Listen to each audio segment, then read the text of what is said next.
গল্পের নাম মাছ কিসের, গোপালের চালাকি। একদিন রাজা কৃষ্ণচন্দ্র তার প্রিয় খাদ্য পদ্মা নদীর ইলিশ মাছ নিয়ে খেতে বসেছেন। সঙ্গে ডাকা হয়েছে সভাসদেরও। রান্নার দায়িত্বে ছিলেন রাজরানী নিজে।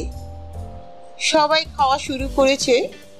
এমন সময় রাজা বললেন, এই মাছগুলো অত্যন্ত সুস্বাদু, কোথা থেকে এসেছে জানা আছে?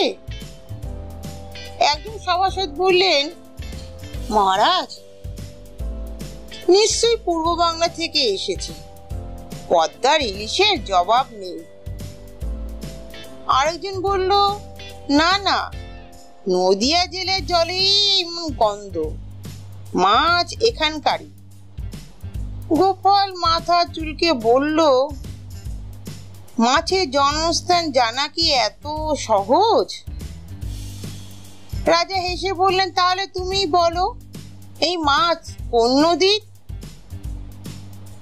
গোপাল বলল, আমি প্রমাণ করেই বলবো, তবে একটু সময় লাগবে। পরদিন গোপাল রাজসভায় আসলেন, হাতে একটি ইলিশ মাছের মাথা। সে বলল, মহারাজ, আমি গত রাতে মাছের মাথা নিয়ে গবেষণা করেছি। বুঝতে পারলাম এই মাছ সাঁতার কাটা অবস্থায় বাঁদিকে ঝুঁকেছিল একটু বেশি, তাই পদ্মা নয়, এই মাছ এসেছে ময়ূরাক্ষী নদী থেকে। সবাই তো হেসে উঠল।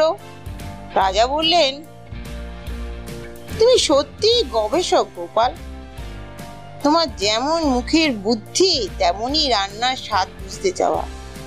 গোপাল মুচকি হেসে বলল, মাছ কোথা থেকে এসেছে সেটা বড় কথা নয়, বরং খেতে মজা, এটাই বড় কথা।